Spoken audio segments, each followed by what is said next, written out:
Some people have chronic neck issues because they have degeneration in their neck. They've got herniated discs in their neck. They carry lots of heavy things. They take care of 4 children pretty much by themselves. Lots of different things. They carry the weight of the world on their shoulders. Sometimes that weight goes all the way to the neck. Can you turn your head as far as you can to the right, Jess? Okay. Turn your head to the left as far as you can. Okay. So all of her neck is not only in spasm, but on top of that, it's completely misaligned.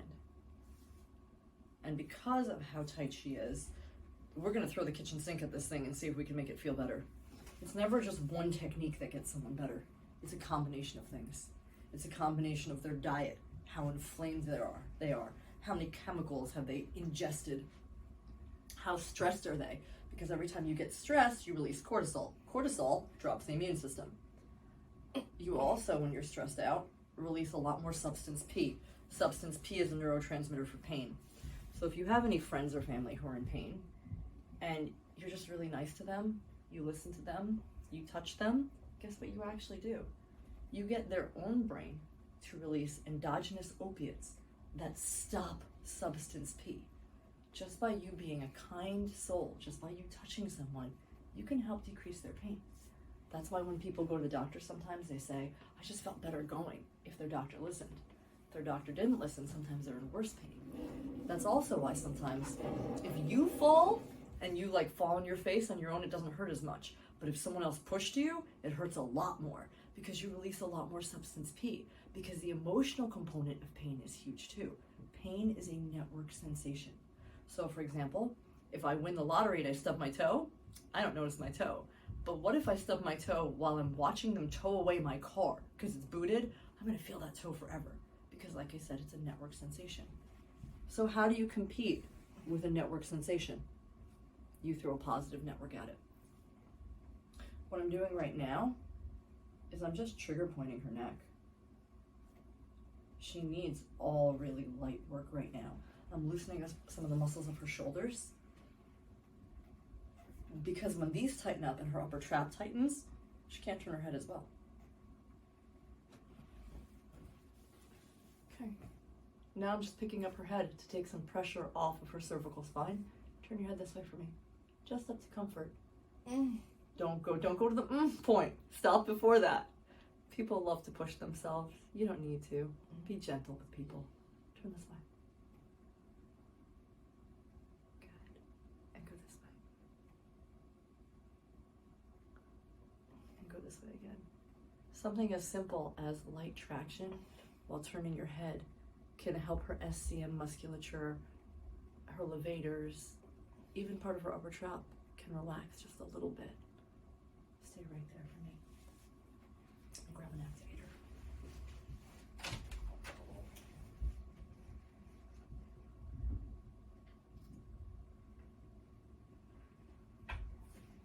There are all different kinds of adjusting techniques. I can use my hand and make everything go crack, crack, crack, but right now she can barely move, so I'm being really gentle. This is an activator. This works on speed. There are different kinds of mechanoreceptors in the body, and they all respond to different things. That's why on one patient, an activator works great. On another patient, an activator might not do anything. On another patient, you might have to combine a number of different adjusting techniques. On average, I will use everything from activator to trigger point to manual adjustment to traction table to ultrasound stim, cold laser, kinesio tape. I will throw the kitchen sink at this thing because many times it's not one thing that will get someone better.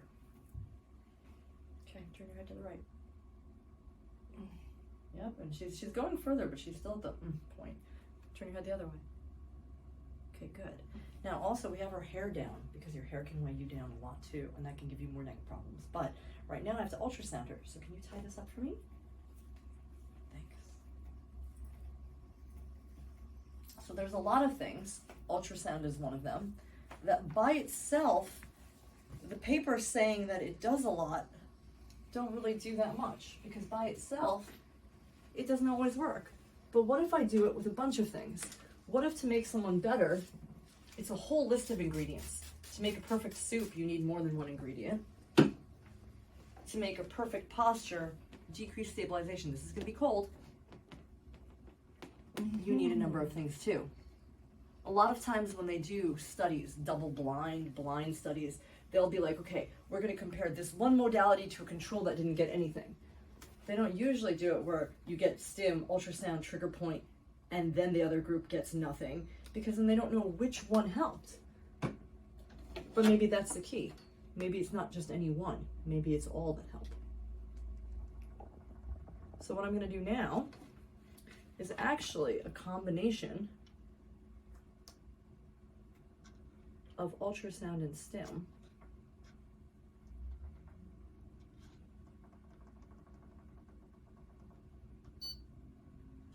And you're going to see her arm twitching. You feeling twitchy yet, Jess? No, yep, that's pretty twitchy. It is not comfortable. She's not faking any of this, guys. She's in a lot of pain. You feel a little twitchy? No, yeah. Okay, good. So sometimes someone's arm will just do this. Why? Because I'm using electrical muscle stim and ultrasound at the same time. Lots of people get ultrasound or lots of people get stim, but when you combine them, you can actually micro massage the knots out of her neck. But it's not for the faint of heart because it does not feel good. You want this to be uncomfortable. You don't want this to be able to comfort, or you're not getting as deep or getting as many of the knots out as you can. And I'm just going to spend about a minute on both sides. But let's talk about what she can do at home when she's not with me. Turmeric, resveratrol, ice, great anti-inflammatories. There's a huge debate between whether you use ice or heat, and the rules are a lot more gray than you would think. If you have radiating pain going down your arm, I would not recommend heat, because heat makes pain travel further, faster, for longer. People will honestly say, they'll be like, oh, it's been 2 days, I should switch from ice to heat. Not necessarily. Each person is different, each injury is different. If, however, someone is just sore and stiff all the time, I might use a little heat just to warm them up so they can move. That's what they do in physical therapy. If, however, something is hot and inflamed, I'm not going to put heat on it. I'm going to use ice on it to cool it down. My friends and I who are in different fields, acupuncture for example, they shy away from using ice because they want chi or energy to flow. However, my buddy Wim Hof uses ice to decrease inflammation throughout the entire body. And he actually has papers proving that they can decrease that chemically. Okay. So that's one side. Jess, would you mind just turning this way for me? Okay. So I can get the other like side. Across? No, that's perfect. Okay. Just right there is good. So I can do the other side of this. Good. And some things are not a quick fix. Some people will be in pain. It's just a question of, can you decrease their pain? Can you make the frequency, intensity, and the duration of the pain better? Can you increase their range of motion? Some people will go to a chiropractor one time and they'll be like, oh, it didn't work. Well, if you've had bad biomechanics for 5 years, 10 years, no, one magical adjustment isn't going to do it. Can one adjustment make a world of difference? Sure. But it's a question of how long you hold that adjustment for. How long do you keep the better biomechanics? So some people, they might only need one adjustment. Some people will need many, many adjustments over the course of time. I'll tell you right now, my nurses who are constantly lifting heavy people, we adjust them probably once a week because every week they have new stress, new trauma, new toxins that they're fighting.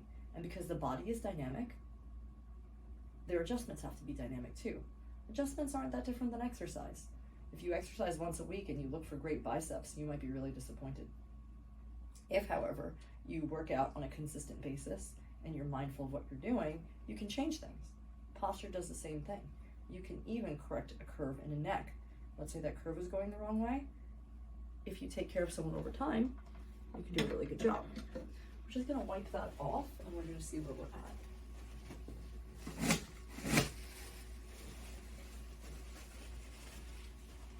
Do I think I'm going to get her pain-free? No. But if I can get it to the point where she can function, maybe turn her head to see oncoming traffic, I'll consider those things a win.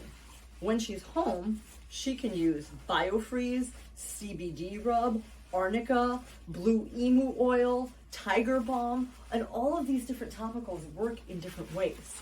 So yeah, all of them are meant to relieve pain, but the way they do it and the ingredients in each one is different. Can you lie on your back for me? I'm probably gonna have to hold her head, so.